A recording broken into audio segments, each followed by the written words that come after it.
श्रीमद् भगवद गीता 15वां अध्याय। प्रस्तुत अध्याय में संपूर्ण जगत के कर्ता धर्ता हर्ता, सर्वशक्तिमान, सर्वनियंता, सर्वव्यापी, सर्वांतर्यामी, सर्वसुहृद, सर्वाधार, परम दयालु, परम शरण्य, परमेश्वर पुरुषोत्तम भगवान के गुण, प्रभाव एवं स्वरूप का वर्णन किया गया है। इसके अतिरिक्त क्षर पुरुष, क्षेत्र, अक्षर पुरुष, क्षेत्रज्ञ तथा पुरुषोत्तम यानी परमेश्वर, इन तीनों की चर्चा करके क्षर और अक्षर से भगवान किस प्रकार उत्तम, श्रेष्ठ हैं, वे क्यों पुरुषोत्तम कहलाते हैं, उन्हें पुरुषोत्तम जानने का क्या महात्म्य है तथा उन्हें कैसे प्राप्त किया जा सकता है इत्यादि पुरुषोत्तम संबंधी विषयों का यहाँ सुष्ठु रीति से विवेचन किया गया है। अतएव इस अध्याय का नाम पुरुषोत्तम योग रखा गया है।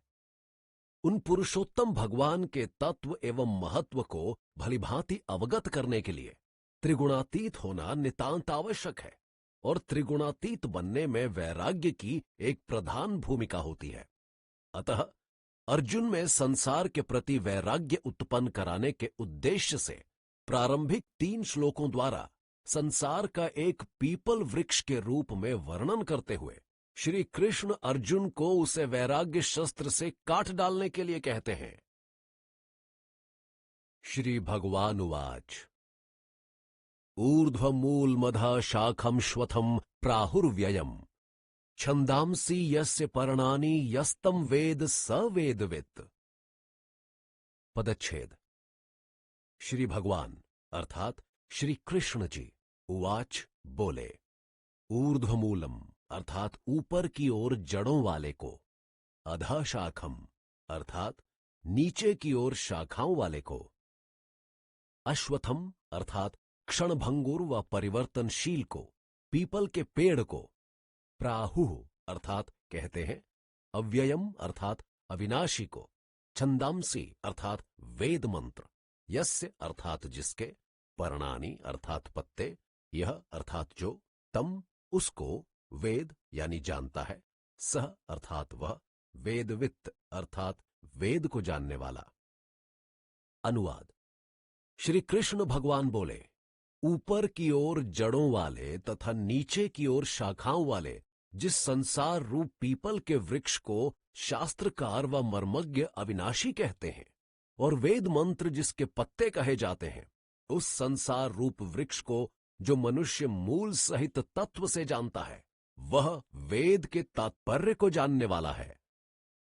टिप्पणी।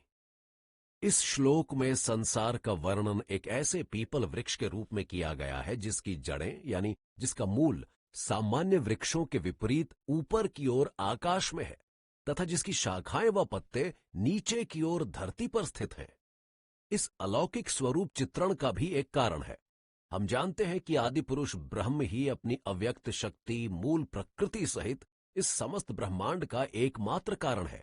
13वें अध्याय में 5वें श्लोक की व्याख्या करते समय हम यह भी देख चुके हैं कि सृष्टि रचना की महाप्रक्रिया में इस अव्याकृत प्रकृति से महत, अहंकार, पंचतंत्र मात्राएं आदि 23 तत्वों की क्रमशः उत्पत्ति होती है। ये तत्व उत्तरोत्तर स्थूल एवं स्थूलतर होते चले जाते हैं। अंतिम अवस्था में हम देखते हैं कि यह दृश्यमान भौतिक संसार स्थूलतम बन गया है। निखिल ब्रह्मांड का आदि कारण निर्गुण ब्रह्म तो कहने की आवश्यकता नहीं, सदा सर्वदा की भांति सूक्ष्मतम रहता ही है। फलतः प्रकृति के इस अटल नियम के अनुरूप की हल्की व सूक्ष्म वस्तुएं ऊपर आकाश की ओर चढ़ती हैं तथा भारी व स्थूल पदार्थ नीचे धरती की ओर आकृष्ट होते हैं।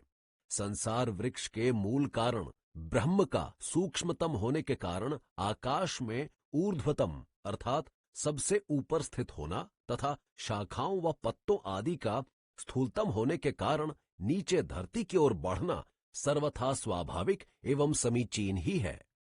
अन्य वृक्षों को छोड़कर केवल पीपल ही के रूप में संसार का वर्णन करना भी सारगर्भित है। एक यह तो बात है ही कि पीपल को समस्त वृक्षों में उत्तम माना गया है, किंतु इसका मुख्य कारण अश्वत्थ शब्द की रचना में छिपा हुआ है। व्युत्पत्ति के अनुसार इसका अर्थ है कल तक यानी अगले क्षण तक ना ठहरने वाला, अर्थात क्षणभंगुर व परिवर्तनशील। और यह तो एक निर्विरोध तथ्य है ही कि संसार में प्रतिपल परिवर्तन होते रहते हैं तथा यह नितांत अनित्य विनाशी है। किंतु यह क्या, संसार वृक्ष को तो विनाशी होने के साथ साथ यहीं इसी श्लोक में अविनाशी अव्ययम भी कहा गया है। परंतु इसमें कोई विस्मय करने की बात नहीं है, क्योंकि यह तो मात्र विरोधाभास है। यह सर्वथा सत्य है कि संसार परिवर्तनशील एवं नाशवान है। प्रत्येक कल्प के आदि में इसका प्रादुर्भाव होना तथा प्रत्येक कल्प के अंत में इसका विलय हो जाना पूर्णतया शास्त्र सम्मत एवं सुविख्यात है। किंतु क्या कोई बतला सका है अथवा बतला सकता है कि संसार की यह प्रकट होने और लय होने की परंपरा कब आरंभ हुई थी तथा कब तक चलती रहेगी? क्या इस दृष्टि से संसार आदिहीन, अनादि और अंतहीन, अनंत अर्थात नित्य व अव्यय नहीं हुआ?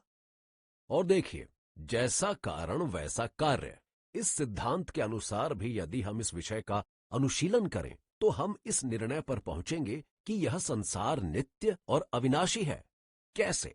अन्य सभी पदार्थों की भांति इस भौतिक संसार का भी मूल कारण परब्रह्म परमेश्वर ही है, जो अनादि, अनंत, शाश्वत, नित्य, अविनाशी आदि उपाधियों से विभूषित है। अतः ये सभी विशेषताएं आंशिक रूप से संसार में भी विद्यमान होनी चाहिए। इस प्रकार हम देखते हैं कि संसार विनाशी और अविनाशी दोनों ही है। संदर्भ एवं प्रकरण के अनुसार जो अर्थ ठीक बैठता हो वही लगा लेना चाहिए। यहां तीसरे पाद में वेद मंत्रों को संसार वृक्ष के पत्ते बतलाया गया है, जो सर्वथा उपयुक्त ही है। पत्तों का काम मुख्यतः वृक्ष का संरक्षण, संवर्धन एवं सुशोभन करना है। वेद मंत्र भी संसार के लिए यही सब कुछ करते हैं। वे सांसारिकों अर्थात मनुष्यों को धर्म, अधर्म, कर्तव्य, अकर्तव्य, यजन, याजन, चिंतन, मनन आदि का प्रशस्त मार्ग निर्दिष्ट कर एहलौकिक तथा पारलौकिक अनिष्टों व दुष्कर्मों से उनका संरक्षण, आप्त वाक्यों द्वारा उनका सर्वांगीण संवर्धन और ऋषि प्रमाण वचनों के माध्यम से उनका कर्म, भक्ति, ज्ञान स्तरीय सुशोभन संपन्न करते हैं। अंतिम चरण में कहा गया है कि जो उस संसार वृक्ष को जानता है वह वेदों को जानता है। इसका यह अभिप्राय है कि जो मनुष्य मूल सहित इस संसार वृक्ष को इस प्रकार तत्व से जानता है कि सर्वशक्तिमान परमेश्वर की माया से उत्पन्न यह संसार वृक्ष की भांति उत्पत्ति विनाशशील एवं क्षणिक है, अतः इसकी चमक दमक में ना फंसकर इसे उत्पन्न करने वाले मायापति परमेश्वर ही की शरण में जाना चाहिए और ऐसा समझकर संसार से विरक्त तथा उपरत होकर जो भगवान की शरण ग्रहण कर लेता है वही वास्तव में वेदों का जानने वाला है। इसी अध्याय के 15वें श्लोक में भी कहा गया है कि सब वेदों के द्वारा जानने योग्य केवल भगवान ही है। इस सब का तात्पर्य यह हुआ कि यदि वेदों को जानना है तो भगवान को जानो, और यदि भगवान को जानना है तो संसार वृक्ष को जानो। दूसरे शब्दों में, जो संसार वृक्ष को जान गया वह वेदों को जान गया।